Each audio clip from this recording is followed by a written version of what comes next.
Melissa Chartrand. I'm joined here today with artist Eileen Lipkind, and we're here to talk about you, Eileen, your work, and a little bit you're coming back to Shantytown. We have had you at the Artist Shanties, and this is a little spotlight on the artists that are participating for our viewers to get to know a little more about you and some of the beautiful work you do in the process behind it. Thank you for having me. So we were talking that, let's talk a little bit about your background and how you got even into doing this work, which to me hasn't been that long. It's really only been about 10 years. Yes. Prior to that, you are now a retired nurse, but you were Yes. saying your background's nursing. Let's talk about nursing and how it led to this.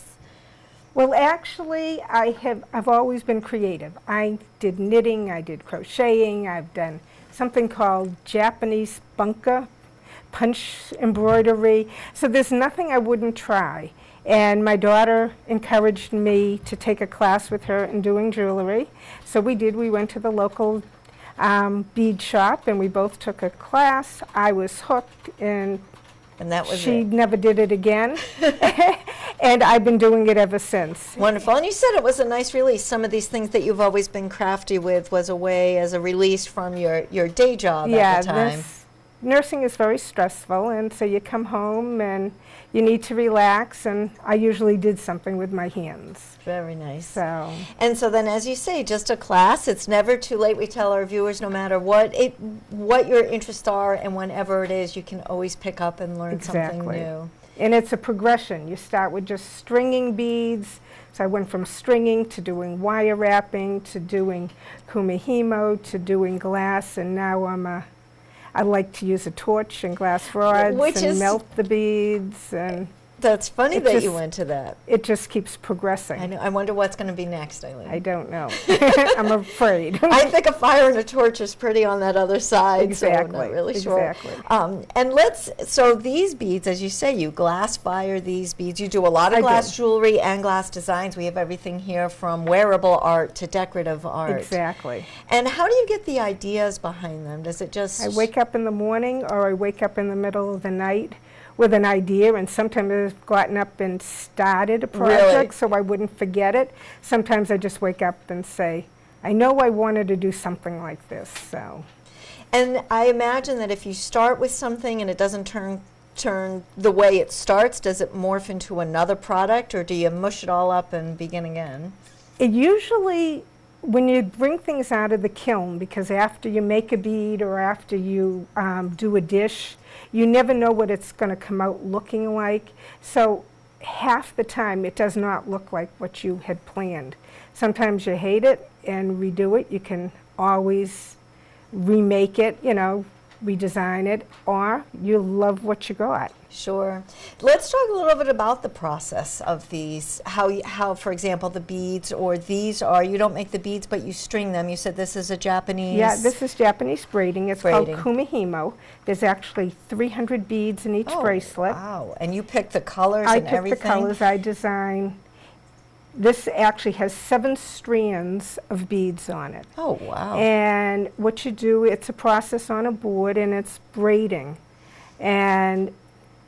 And this is the result. Is it as relaxing as when you said you used to do knitting and that type of work? You find this. For me, I would be so frustrated it would not end up like this. No, I feel like your daughter saying, no, thank you, but it's so beautiful. Yeah, she just orders what she wants. I need new earrings, and I come up with new earrings for her. Very nice. And the color combinations too? Do you work in all colors or have a preference?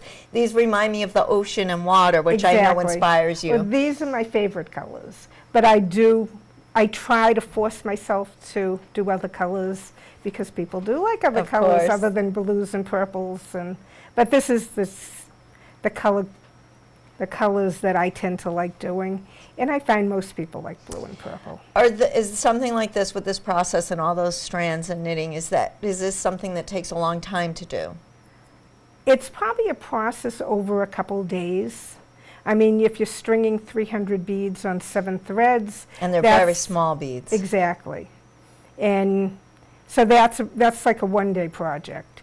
And then the next day would be making the bracelet, and the third day is doing all the finishing touches. Yes, so there's a lot involved. Let's now, these beads, and this is absolutely gorgeous. This is one of my favorite colors, purple, but Yeah, that's a lampwork bead. I use a torch and glass rods to make it, and then it goes into my kiln to get cool and strong. So, and I love doing that. I have earrings and bracelets and necklaces all done. And this is on actually a kumihimo cord, which is the same process of that without the beads. Without the beads, but the 7 strands. Exactly. Well, this is actually 8 strands. 8 strands. And is this, again, something you learned through a class or just picked up on your own? I've taken some classes at Snow Farm, which is on the western part of the state. It's a place where they teach you everything. So I've taken lampworking classes, I've taken fusing classes. It's a great place to go. Right. It's great to the people that you meet as well, and that's what we love about the Shanty program. You've been at the Shanties a few times, and I know that you were one always would track where people come from. I love knowing. And it was fascinating, yes. Yeah, I'm still amazed that people come from Australia and India and all the way across, all over the world. So it amazes me, and I love talking to them. There's so many people getting married on the Cape, and you get to find out what's going on, and I just love talking to people. And then your work gets carried to some of these places as well, and I'm sure you learn from them and from where they are too. Yeah, I'm amazed that I have necklaces in India and in Russia, and they're just everywhere. You know, it's kind of cool when somebody walks off and you know you've got something going to France. Absolutely, and that they've been able to spend some time with you and know. Exactly. And one last thing I want to talk about is that I know that you said with your beads and the dancing flames, it reminds you of the ocean. Let's share with us a little bit about what inspires you so. Okay, so when you're working with the torch, you have this big giant, probably about an 8-inch flame, and it bounces. And it reminds me of that tranquility of the ocean. When you're watching the waves, it can put you to sleep. Well, so doesn't the flame, of course. Mesmerizing. It is. Of course, you don't want to fall asleep. No, when you're, that would not be but good. It still gives you that same feeling. It's amazing. It really is fun. That's wonderful. Well, Eileen, I know that our viewers will very much enjoy meeting you down at the Shanties. They can also find you online on your website, Absolutely. EileenLipkind.com. Mm-hmm. Are you on Facebook as well? I am on Facebook. All right. Under Eileen Lipkind? Yes. Excellent. You can find me almost anywhere. Almost anywhere. And again, this summer at the Shanties, they can see you a few times as well. So thank you so much for sharing a little bit about your work and process. For Eileen Lipkind, I'm Melissa Chartrand, wishing you an artful day.